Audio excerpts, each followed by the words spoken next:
I never cared much for birthdays. They always felt fake, with candles, cake, and forced laughter. But that night, my 38th, it was all a show. They had planned every detail to embarrass me. The restaurant was noisy, with dim golden light shining on polished tables. My wife's family filled the long table, her mother at the head, her brother smirking, and my wife holding her phone ready to record. Then came the gift. A thin envelope slid across the table. From all of us, her mother said, her smile sharp as glass. Inside were divorce papers, already filled out and notarized. My wife held up her phone, hoping to capture the moment I would break down. I didn't. I signed the papers calmly, without a second thought. I even thanked her. Then I walked out, leaving their laughter behind. She had no idea what I had already done. We met when we were young. I thought she was my future and my support. She was smart, ambitious, and magnetic. I built my life around her, our home, our money, our plans. I worked late nights and gave up weekends, believing that love meant providing, but she never cared about love. She cared about attention and control. Her mother would whisper in her ear and tell her she was better than me. I watched the change happen. She would make mean comments hidden in jokes,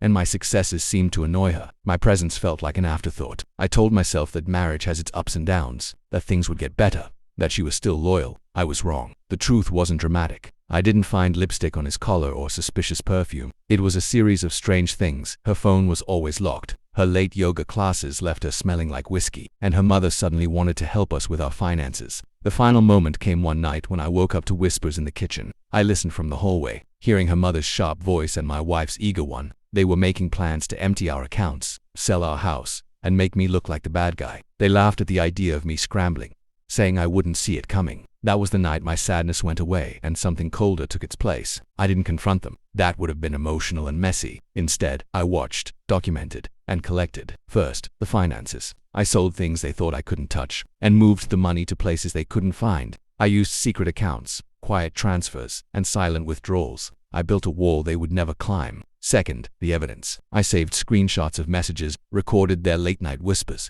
and kept bank statements to prove what they were planning. I archived everything, with timestamps and verification, making it undeniable. Third, the house. She thought it was in both our names, but it wasn't. The paperwork had always been mine alone. I let her decorate it and call it hers, but legally, it was mine. I didn't rush. It's a waste to get revenge too early. I let them believe in their plan. I even pretended to be distracted and forget things, making them think I was falling apart. She bought it. They all did. So when her mother handed me those papers, feeling proud and cruel, they thought they were delivering their last move. They thought I would collapse under the weight of betrayal. But by then, I had already made all my moves. The day after I walked out, I filed my own documents with the court with evidence attached, bank records, recordings, and a signed statement. The story was no longer theirs to tell. It was mine. She was the one who cheated, who planned to steal my money, and who lied about our finances. Her mother was also named as a co-conspirator. I sent copies to her lawyer, to the court, and to her employer for good measure. The results started to show up quietly. Her job suspended her while they investigated. Her mother's bank accounts were frozen for fraud. Their laughter turned to frantic phone calls, then to silence. Weeks later, my wife showed up at my door. This time, there were no cameras, no smirk,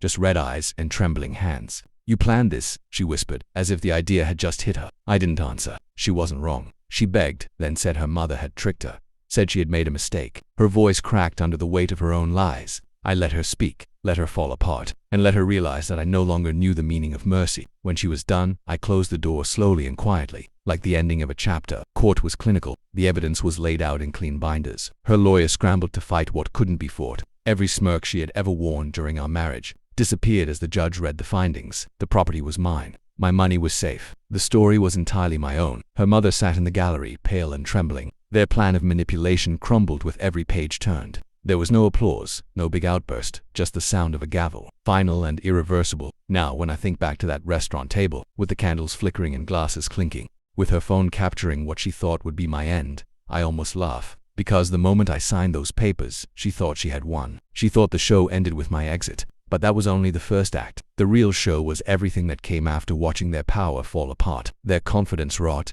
and their plan burn from the inside out. Watching her realize I hadn't been broken. I had been building her downfall. I didn't take joy in it. Joy is fleeting and fragile. What I took was something heavier, steadier, closure. Because revenge, real revenge, isn't about anger. It's about fairness. About getting back what was taken. About making betrayal cost exactly what it's worth. On my 38th birthday, they gave me divorce papers. In return, I gave them ruin, and I don't regret a single thing.